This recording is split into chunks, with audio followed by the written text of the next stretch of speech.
Over the years, I've been responsible for advising, training, mentoring, and consulting with many different clients. Clients who've been executives, professionals, business people, and even celebrities. One of the things that I have realized is that even though I have a real passion for advisory, training, mentoring, and consulting, and the businesses that I have been built have been around these professional services, there are some clients I will just not work with. And what I want you to do is to pay attention, because as an advisor, trainer, mentor, or a consultant, if you are involved in these professions, it is really important for you to be selective about the type of people that you're going to work with. Just because we're building a business, or we need to make an income, or we provide a complex professional service doesn't mean that we should be willing to work with anybody and everybody with a heartbeat and a wallet.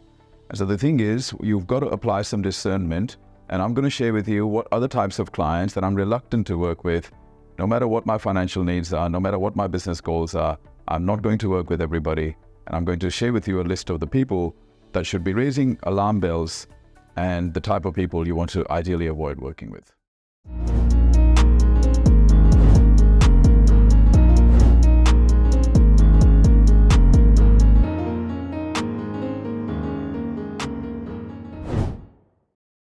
Number one, the first types of clients that I will not work with are clients that are vague or unrealistic about their expectations. You see, I've been involved in selling business advisory services, wealth management services, complex training services, and mentoring services. And sometimes people will come to you and they don't even know what they want. Your job is not to tell them what they should want. Your job is to identify what they want and then show them the roadmap to get there. For some clients are just vague with their expectations. It's very hard to help them achieve their goals or reach certain milestones if they don't know what those goals and milestones are. You also get clients that are unrealistic in their expectations. Now, the reality is, as an advisor or mentor, consultant, trainer, you can add immense value to clients, but you're not a magician. I can do things for clients that sometimes will require time. There is a gestation period. Just because you start something today, you can't have it finished tomorrow. So if clients are vague or unrealistic about their expectations, I will typically refuse to work with them. The second type of clients that I'm reluctant to work with are clients that are always negotiating on the price and are demanding a discount. You see, if a client doesn't understand value and they're focused on price, the problem with those types of clients is they're going to see value in price reduction rather than outcome delivery. As a general consideration, I'm reluctant to work with people like that because they don't really understand why they're here. Instead of being enthusiastic about potential outcomes, they're more concerned and fearful about giving up money and time to get that service. These are not the types of clients that you want to work with, because the chances are that even if you deliver a great outcome, they're going to continue to complain about the pricing because of their scarcity disposition. The third types of clients that I'm typically reluctant to work with are clients that are demonstrating to me that they have no regard or respect for our policies and our boundaries. For you to run a professional practice, a healthy practice full of clients that you want to work with and respect, you need to set some boundaries and have some policies in place. It appears that some clients don't have a level of professionalism where they would respect and regard those boundaries and policies.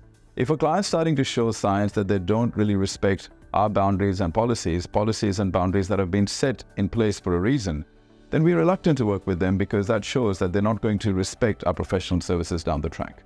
The fourth types of clients that I'm reluctant to work with are clients that keep changing their mind. You see, once you agree on working together towards a set of pre-specified objectives, if the client then changes their mind or they keep shifting the goalpost, it makes it incredibly difficult for you to be able to then meet their new objectives. And the problem with that is then you're chopping and changing. You're on one path, you're starting to gain momentum, and now you have to leave that path and go on to another path that they want. And then the problem that happens is even if you achieve one objective, they're going to complain about the first objective not being met. So if a client's constantly changing their mind, that should raise alarm bells. And ideally, you want to avoid working with those clients because it's just not worth it, because the stress that comes with it and the amount of money and time that you're actually going to lose in servicing that client. The fifth type of clients that you don't want to work with are clients that simply don't respect your professional expertise. Sometimes you can have incredible professional expertise, but people will sometimes just not respect you because a lot of people don't respect humans. A lot of people don't respect expertise. That's not necessarily something that you need to take on. If you are convinced that you have core competency in areas where you're providing services and you're finding that the client's just a disrespectful person, there's absolutely no need for you to work with that client. And the sixth type of client that I will be reluctant to work with are clients that have a track record of being difficult with other businesses, other freelancers, and other service providers. Sometimes you'll be able to find that there are people who've already got a bad history. Sometimes they'll come and complain about existing vendors and suppliers, and if you're finding that they're having the same problem over and over again, chances are it's not the vendors and suppliers, it's the client themselves.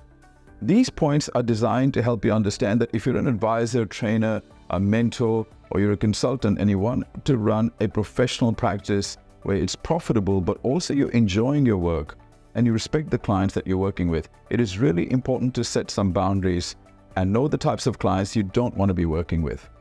Fact is that if you're a consultant and advisor, you can really enjoy your work. A lot of us get into this work because we have a desire to solve a complex problem.